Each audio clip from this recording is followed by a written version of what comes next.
Est-ce que vous avez déjà formulé un sujet de recherche? Si oui, ça veut dire que vous avez déjà franchi une étape importante vers la réalisation de votre projet de recherche.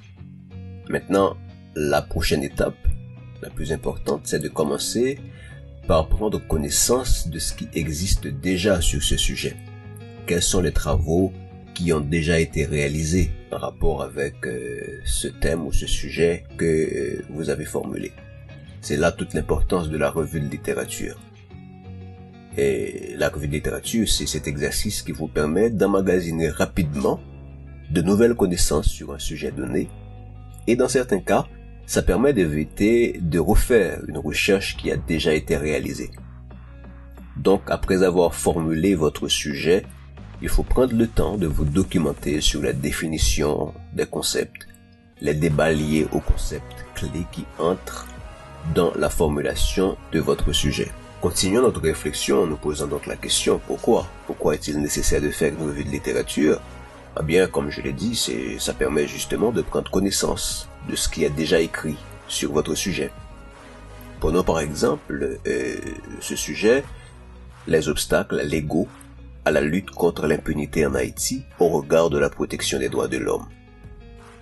On voit bien que ce sujet comporte plusieurs mots-clés, par exemple, l'impunité ou lutte contre l'impunité, protection des droits de l'homme. Ça, ce sont des concepts.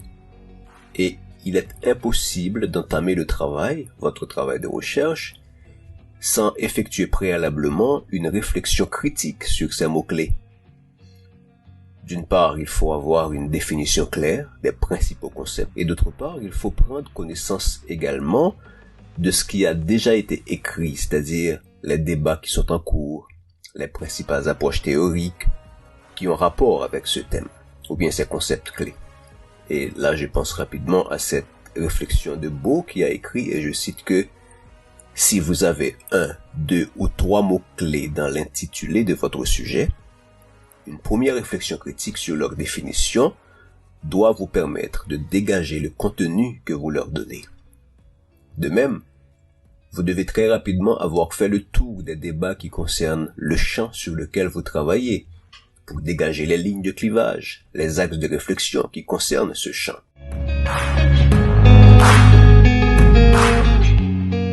Commencez par identifier quelques articles pertinents, des articles scientifiques, des articles qui peuvent vous donner des définitions, des points de vue explicatifs nécessaires pour vous aider à préciser et établir le lien entre ces concepts, vos interrogations, vos questions de départ, vos objectifs et peut-être vos hypothèses. Les points de vue théoriques dégagés dans ces articles seront développés, discutés et sans doute complétés dans la partie qu'on appelle couramment le cadre théorique.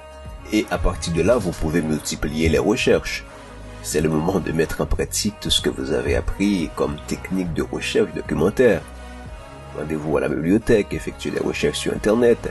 Et là, il faut prioriser des documents comme les articles scientifiques, les rapports officiels, les mémoires ou les thèses, sans oublier bien sûr les ouvrages spécialisés en rapport avec votre sujet. C'est ce premier travail de recherche documentaire qui vous permettra de saisir l'importance, l'étendue, la diversité et même la nature des matériaux sur lesquels vous aurez à travailler.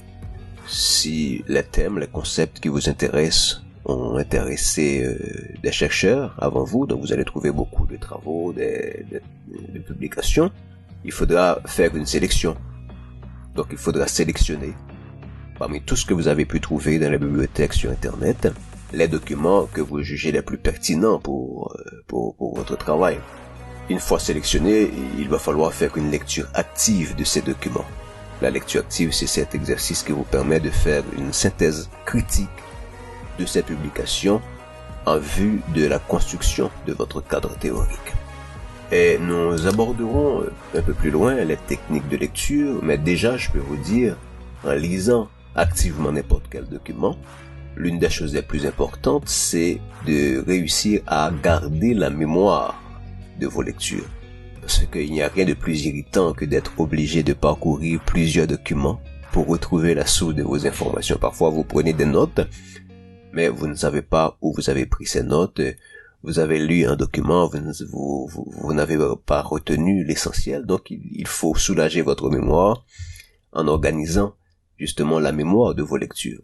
Cela implique de prendre l'habitude de noter la référence de chacune de vos notes de lecture, de faire des fiches de lecture au fur et à mesure, et chacune des sources consultées doit faire l'objet d'une fiche complète et précise, des fiches de commentaires, de résumés, de citations. Et là, il faut aussi prendre le temps de référencer les livres, les documents, les articles et autres sources. Autant d'exercices qu'il faut faire pendant la consultation des documents que vous avez sélectionnés, les documents que vous avez trouvés pertinents pour votre travail.